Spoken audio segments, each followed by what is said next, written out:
आज आपण इयत्ता 12वीच्या अर्थशास्त्र विषयातील प्रकरण क्रमांक 1 सूक्ष्म अर्थशास्त्र आणि स्थूल अर्थशास्त्राचा परिचय या प्रकरणातील स्थूल अर्थशास्त्राचा अर्थ, व्याख्या व व्याप्ती अभ्यासणार आहोत. चला तर मग स्थूल अर्थशास्त्राचा अर्थ पाहूयात. स्थूल अर्थशास्त्र संपूर्ण अर्थव्यवस्थेचे विश्लेषण करणारी अर्थशास्त्राची एक महत्त्वपूर्ण शाखा आहे. स्थूल अर्थशास्त्र हे समग्र अर्थशास्त्र किंवा समष्टी अर्थशास्त्र म्हणूनही ओळखले जाते. समग्रलक्षी अर्थशास्त्राला इंग्रजीत मॅक्रो इकॉनॉमिक्स असे म्हणतात. इंग्रजीतील मॅक्रो हा शब्द ग्रीक भाषेतील मॅक्रोज या शब्दापासून घेतलेला आहे.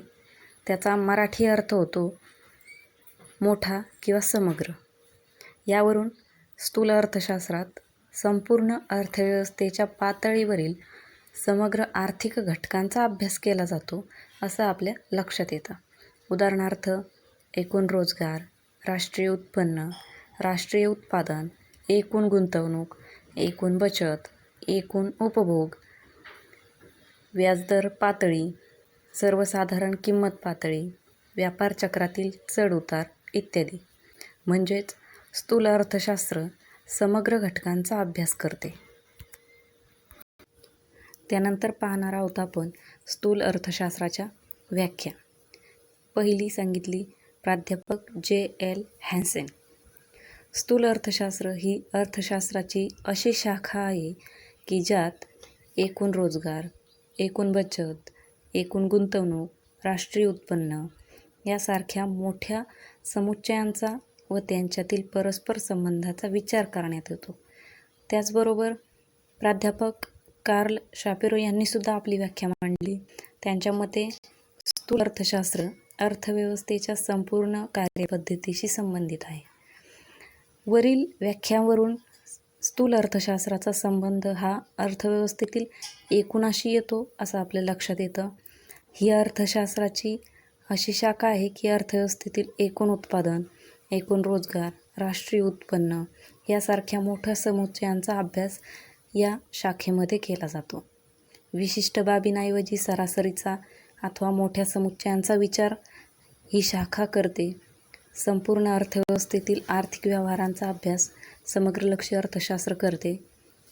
एकंदरीतच अर्थव्यवस्थेतील घटकांचा व्यापक दृष्टीने अभ्यास करणारे शास्त्र म्हणजे स्थूल अर्थशास्त्र होय.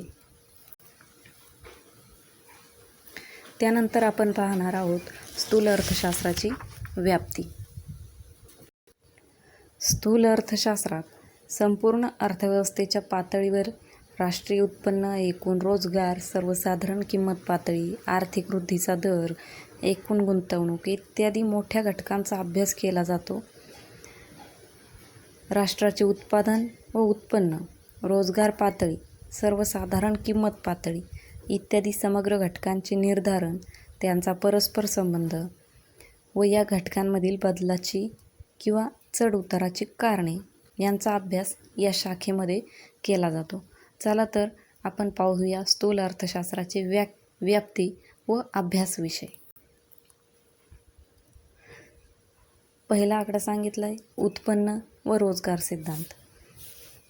समग्रलक्षी अर्थशास्त्रात राष्ट्रीय उत्पन्नाची व रोजगाराची पातळी कशी ठरते आणि या घटकांमध्ये कोणत्या कारणांमुळे व कसा बदल घडून येतो याचे विवेचन केले जाते. राष्ट्रीय उत्पन्न व रोजगार पातळी कशी ठरते हे समजून घेण्यासाठी समग्र पुरवठा व समग्र मागणीच्या निर्धारक घटकांचा अभ्यास करावा लागतो व आणखी पुढे जाऊन उपभोग फलन आणि गुंतवणूक फलनाचा अभ्यास आवश्यक ठरतो. उपभोग फलन व गुंतवणूक फलनाचे विश्लेषण हा समग्रलक्षी अर्थशास्त्राचा महत्त्वाचा अभ्यास विषय आहे. तसेच व्यापार चक्रांचा म्हणजेच अर्थव्यवस्थेतील तेजी मंदीच्या चक्रांचा अभ्यास हा देखील उत्पन्न सिद्धांताच्या अभ्यासाचाच एक अविभाज्य भाग आहे. या सिद्धांतात उत्पादन, उत्पन्न व रोजगार पातळी यांच्या परस्पर संबंधांचा अभ्यास केला जातो व या समग्रलक्षी आर्थिक चलांशी संबंधित समस्या सोडवण्यासाठी धोरणे सुचविली जातात. त्यानंतर सर्वसाधारण किंमत सिद्धांत.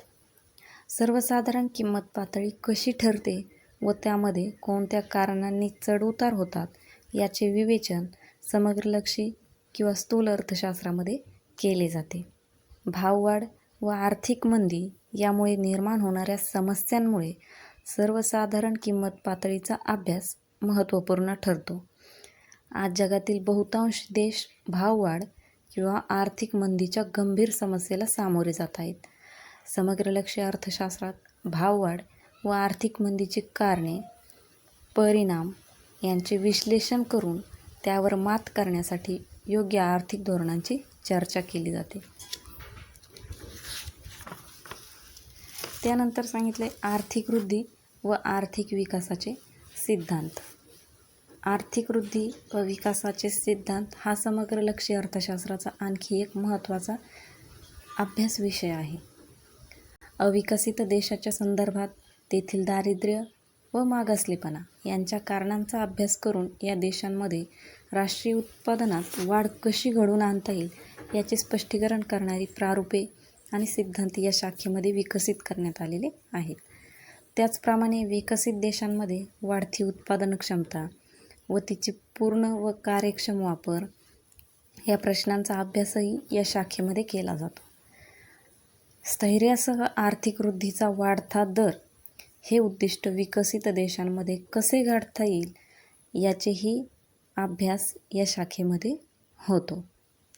त्यानंतर सांगितलं विभाजनाचा समग्रलक्षी सिद्धांत.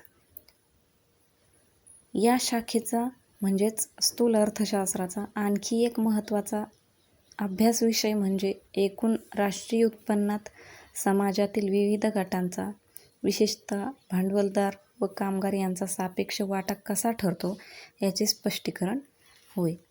रिकार्डो व कार्ल मार्क्स यांनी उत्पन्नात विविध सामाजिक गटांचा सापेक्ष वाटा कसा निश्चित होतो याचे स्पष्टीकरण करणारे सिद्धांत मांडले. त्यानंतर कॅलेकी व कॅलरॉल यांनीही राष्ट्रीय उत्पन्नात वेतन व नफा यांचा सापेक्ष वाटा कसा ठरतो याचे विवेचन केले. एकंदरीतच आपल्याला असं म्हणता येईल की एकूण राष्ट्रीय उत्पन्नात खंड, वेतन, व्याज व नफा यांच्या सापेक्ष वाट्याचा अभ्यास या स्थूल अर्थशास्त्रात केला जातो. अशा प्रकारे स्थूल अर्थशास्त्राची व्याख्या आणि व्याप्ती आपण स्पष्ट केलेली आहे.